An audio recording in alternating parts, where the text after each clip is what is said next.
매일 아침 우리 모두 직장이나 학교로 가잖아요? 그런데 한번 생각해 보세요.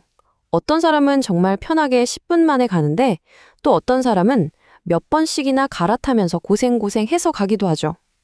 오늘 이 자료 분석에서는요, 바로 이 문제, 교통의 공정성에 대해 이야기해 보려고 합니다. 대한민국 곳곳에 숨어 있는 이동격차의 진짜 현실을 한번 깊숙이 들여다보겠습니다. 자, 그래서 여러분께 한번 여쭤볼게요. 지금 여러분의 출퇴근길 어떠세요? 괜찮으신가요? 혹시 버스를 막 한참씩 기다리거나 지하철역까지 걸어가기가 너무 멀어서 힘드시진 않나요? 만약 그렇다면요, 그게 그냥 나 혼자만의 불편함이 아닐 수도 있다는 겁니다. 한 연구에서는 바로 이런 것들이 우리 사회의 구조적인 문제, 바로 이동격차의 명백한 증거라고 콕 집어서 이야기하고 있어요. 좋습니다. 그럼 이 문제를 제대로 파악하려면 핵심 개념 하나를 알아야 하는데요. 바로 대중교통 통행 취약성이라는 개념입니다. 말이 좀 어렵죠. 쉽게 말해서 이건 그냥 우리 동네 버스 노선이 몇 개야, 이런 단순한 문제가 아니에요. 그게 아니라 실제 이용하는 사람 입장에서 내가 원하는 곳까지 가는데 얼마나 힘들고 불편한가, 이걸 따져보는 거죠. 그러니까 완전히 사람 중심의 지표라고 보시면 됩니다. 자, 그럼 첫 번째 이야기로 들어가서요. 이 통행 취약성이라는 게 도대체 어떻게 우리 사회에 보이지 않는 벽, 보이지 않는 격차를 만들어내고 있는지부터 한번 살펴보겠습니다. 그러니까 핵심은 이거예요. 그냥, 출퇴근하기 힘드네. 여기서 끝나는 문제가 아니라는 거죠. 교통이 불편하다는 건요, 좋은 일자리를 구할 기회, 또 더 나은 교육을 받을 기회, 심지어 아플 때 빨리 병원에 갈 기회 같은 우리 삶의 아주 중요한 기회들로부터 점점 멀어진다는 걸 의미합니다. 결국 이 교통 인프라의 차이가 인생의 기회 차이로까지 이어지는 정말 심각한 불평등 문제인 겁니다. 자, 그렇다면 연구진들은 눈에 잘 보이지도 않는 이 격차를 어떻게 찾아냈을까요? 이제부터는 데이터를 가지고 이 숨겨진 격차를 지도에 그려나가는 그 흥미진진한 추적 과정을 한번 따라가 보겠습니다. 연구진들이 쓴 방법이 정말 기발해요. 대한민국에 있는 모든 버스, 모든 지하철 노선을 마치 우리 몸의 혈관이나 신경망처럼 하나로 쫙 연결한 거예요. 그리고는 데이터 분석을 통해서 어디가 막혀 있는지, 어디서 피가 잘 안 통하는지, 즉 환승이 너무 비효율적이거나 아예 연결이 뚝 끊겨버린 약한 고리가 어딘지를 정확하게 찾아낸 거죠. 자, 그렇게 분석했더니 결과가 어떻게 나왔을까요? 놀랍게도 우리나라 전체 국토의 1.4%가 취약지역으로 분류됐습니다. 그리고 그 중에서도 0.04%는 정말 개선이 시급한 고도 취약지역이었어요. 1.4%면 되게 작은 거 아니야? 하실 수도 있는데 이게 정말 중요한 포인트입니다.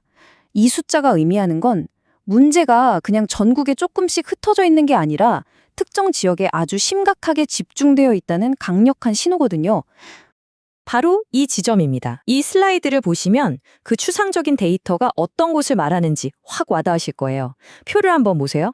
경북 영천시, 강원도 화천군, 이런 곳들은 버스가 정말 뜸하게 다니거나 산이 많아서 노선 자체가 별로 없죠. 그리고 저기 보세요. 경북 울릉군, 섬 지역은 말 그대로 극심한 고립 상태에 놓여 있는 겁니다. 보시는 것처럼 교통 문제는 주로 농어촌이나 산간, 섬 지역에 집중되어 있다는 게 명확하게 드러나죠. 그럼 이렇게 막막한 문제를 도대체 어떻게 해결해야 할까요? 여기서 보고서는 아주 흥미로운, 어쩌면 좀 의외의 해법을 제시합니다. 그 첫 번째 열쇠가 바로 우리 주변에서 정말 흔하게 볼 수 있는 그것.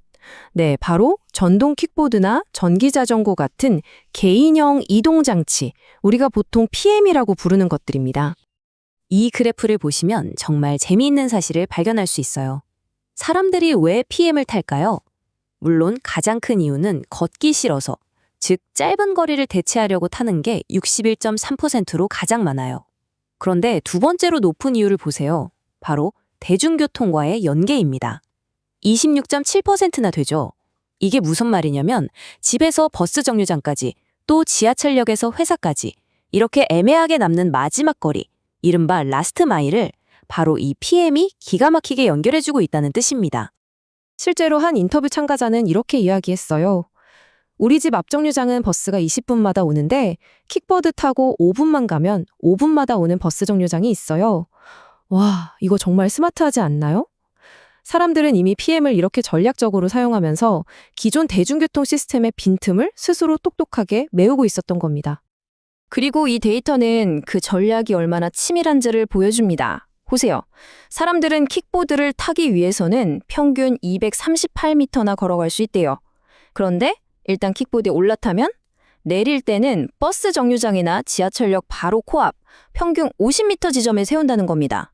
그러니까 탈 때 조금 걷더라도 내릴 때는 최대한 편하게 환승하겠다.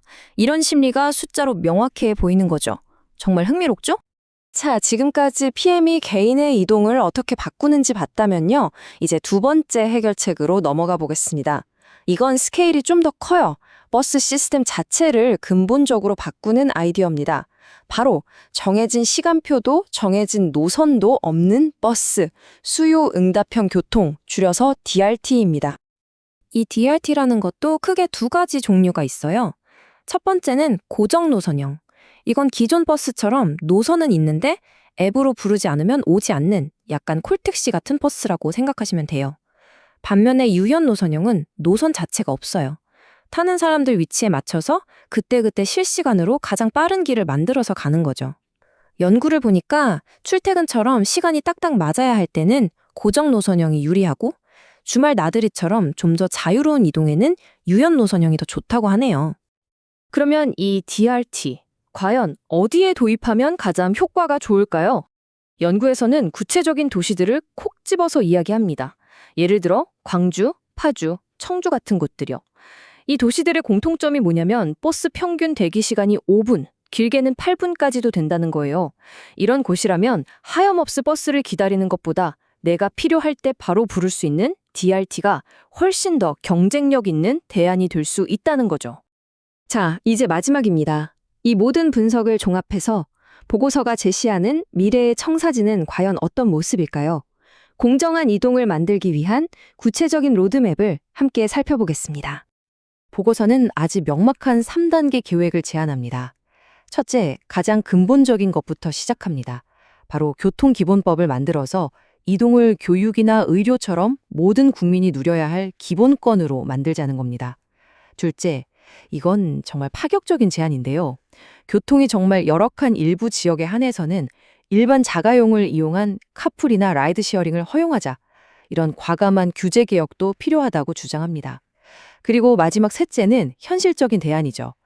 길거리에 골칫덩이 취급받는 PM을 제대로 된 교통수단으로 만들기 위해 번호판도 달고 데이터도 공유하고 전용 주차 공간도 만드는 제도적 인프라를 빨리 갖춰야 한다고 강조하고 있습니다.